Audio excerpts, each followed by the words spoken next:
आता आम्ही राजाभाऊंच्या निवडणुकीचा फॉर्म भरण्यासाठी आम्ही सगळेजण चाललो आणि मी खास करून आमच्या पक्षाच्या श्रेष्ठींना मुख्यमंत्री महोदयांना धन्यवाद देईन की राजाभाऊसारख्या माझ्या एका सहकार्याला त्यांनी संधी दिलेली आहे। त्यासोबत आणखीन काय माझे सहकारी इच्छुक होते त्यांनाही भविष्यामध्ये पार्टी म्हणून आम्ही योग्य ठिकाणी संधी आम्ही देऊ आणि या ठिकाणी सगळ्यांना सोबत घेऊन महायुतीचे उमेदवार म्हणून आदरणीय राजाभाऊंचं निवड झालेली आहे आणि महायुती म्हणून आम्ही ही निवडणूक खूप मोठ्या फरकाने आम्ही जिंकू। महाविकास आघाडीनं देखील उमेदवार घेऊन निवडणूक केली व्हावी आपण प्रयत्न महाविकास आघाडी देखील तयारी नाही। आता निवडणुकीमध्ये फॉर्म कोण कोण भरतंय थोडं पाहायला लागेल आणि निवडणुकीत फॉर्म भरल्यानंतर त्या संदर्भातली चर्चा होईल।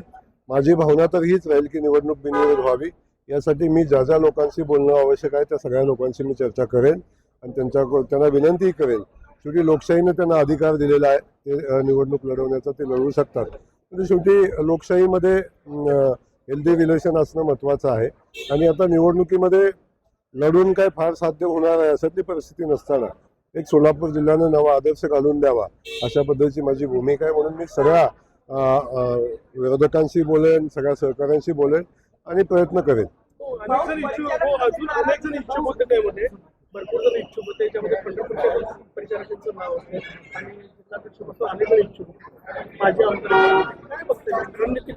नाही, एक समजून घ्या की शेवटी भारतीय जनता पक्षाचा विस्तार एवढा मोठा आहे, ताकद एवढी मोठी आहे की कुणालाही वाटतं की एकदा तिकीट आम्हाला मिळालं की आम्ही आमदार होऊन जाऊ अशा पद्धतीची भूमिका सातत्याने सगळ्या माझ्या बांधवांची सहकाऱ्यांची राहते।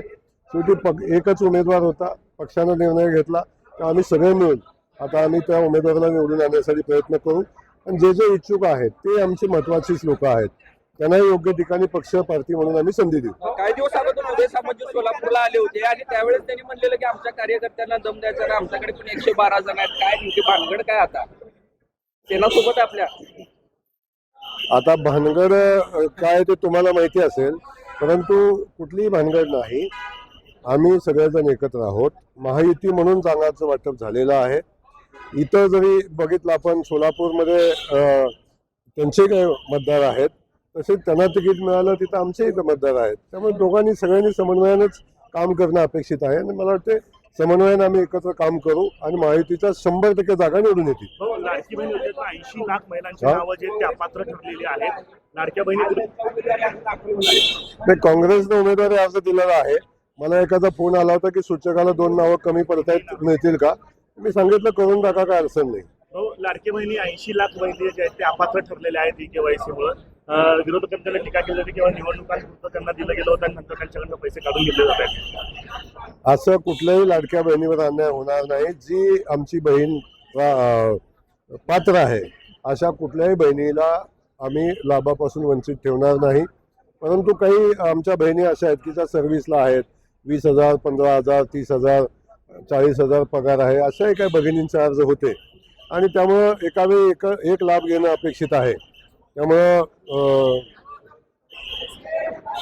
एकावेळी एकच लाभ घेणं अपेक्षित आहे। त्यामुळं ज्या बहिणी त्यासाठी पात्र नव्हत्या किंबहुना त्यांना दुसऱ्या लाभ मिळतो त्याच बहिणींची नावं कमी झालेली आहेत, बाकी कुणाचं नाव कमी झालं।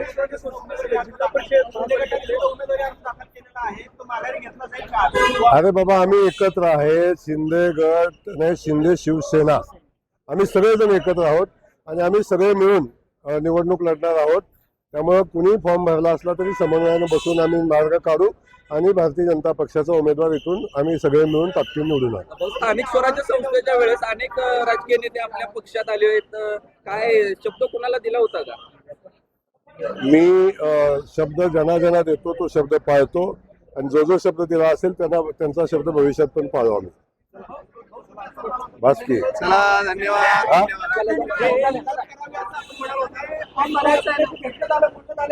तुम्ही उशिरा आलेला आहे। बिनविरोध निवडणुकीवर मी चर्चा केलेली आहे। मी एवढंच सांगितलेलं आहे की आता जेव्हा आम्ही माहिती म्हणून या जिल्ह्यामध्ये आहो, एकत्र राहिलो, समोर खूप कमी मतं राहतात। निवडणूक लढणे फक्त औपचारिकता आहे। माझी विनंती विरोधकांना राहील, वेळ पडली तर मी कुणाशीही बोलेन आणि यांना विनंती करेन की आपण सगळे मिळून एकत्र जाऊया आणि निवडणूक बिनविरोध करून सोलापूर जिल्ह्यामध्ये एक नवीन इतिहास घडूया.